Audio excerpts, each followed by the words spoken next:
Tikrai? Taip. Visi plaukai, iškritęs priekinis dantukas. Ir dairotės kaip pasiklydęs. Būtų neblogai, jeigu per garsiakalbius manęs ieškotų. Piliečiai.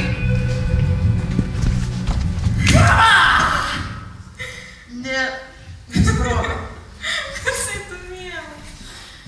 Pirštelį dabar rašai mane. Kodėlgi nerašai nuo lūpų plūkstakočių, kurį padovanojau? Neįpratau, rašysiu. O man patinka tavo rašuoti pirštai. Iš juos dažnai sapnuosiu. O aš turbūt sapnuosiu šokoladą. Prisipažinki, nepigiai tau kainavo. Atneškit šokoladą ir šampaną! Atneškit šokolado ir šampaną!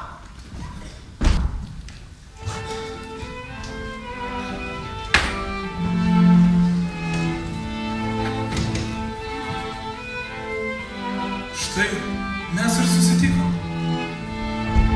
Ilgai ieškojom vienas kitą, Julių. Taip, Monika. Bet aš dabar laimingas. Tokie tu būdavai net ir vaikystės sapnuose. Kada tu pirmą kartą atspėjai, kad esu?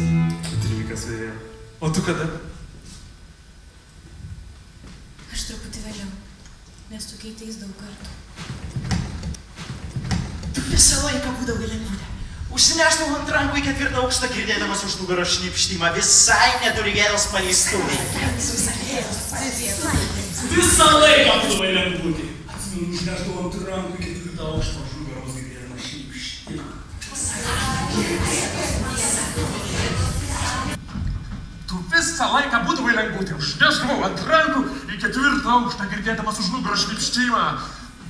Visą laiką būdavai lengvutė, bet užsinešdavau ant rankų į 4 aukštą, girdėdamas už nugaros šnipštimą.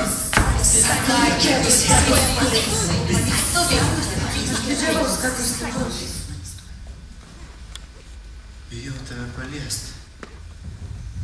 Tokia tyra. Šokime natą. Tikriausiai dar neužmiršai? Aš prisiminsiu.